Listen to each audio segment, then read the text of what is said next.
Guys, Renee here from Triple O Reptile. Today I want to talk to you guys about brumation. Well, what is brumation? Well, I'll tell you. Basically, brumation is what happens when the temperatures drop and your animals start to realize, hey, I need heat to digest my food, and I'm going to waste more energy trying to digest this on a cold stomach than if I just didn't eat and didn't do anything at all. That's brumation. Your animals are going to slumber, they're going to be a lot less active, they'll come out for water here and there, but they might eat, very uncommon, but they will eat from time to time, or they just won't eat at all.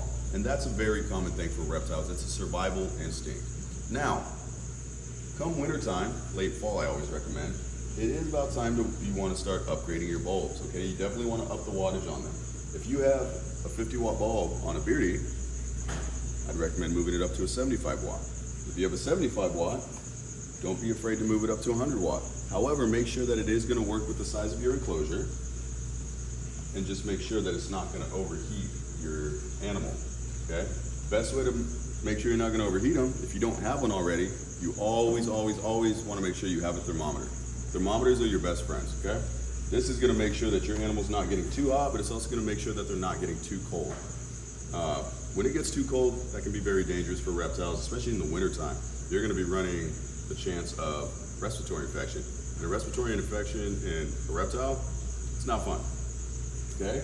And for those of you that keep your animals outside, i.e. tortoises, really just tortoises, or iguanas, stuff like that, radiant heat panels are probably one of my favorite products that we actually sell here. What these do is you can just drill them in right into the roof of like a shed, or you can zip tie them into a screen enclosure on the very, very top, or you can just place it directly on the top. All these are going to do is they are going to radiate heat. They're going to push heat down in a pretty wide area, not just a targeted spot like a heat lamp would. And that's going to help a lot if you're keeping animals outside, or like your tortoises in the shed. It's going to heat up that nice warm area and make them comfortable for the winter. When using any of these products, other than this, you don't need a thermostat on a thermometer. But whenever you're using any of these products, you always want to make sure to use a thermostat. Thermostats are going to be the safest way to keep your animals healthy and make sure that they're not overheating. For those of you that don't know what a thermostat is, thermostat basically just maintains the temperature that you want set in your enclosure.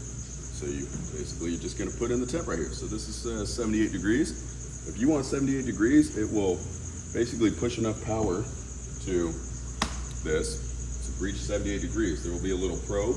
That probe goes inside the enclosure, and that's going to basically send a message to this unit. So hey, it's either getting too hot or it's getting too cold, or hey, it's perfect, okay? So you can find any of these products on our website or in store at llreptile.com.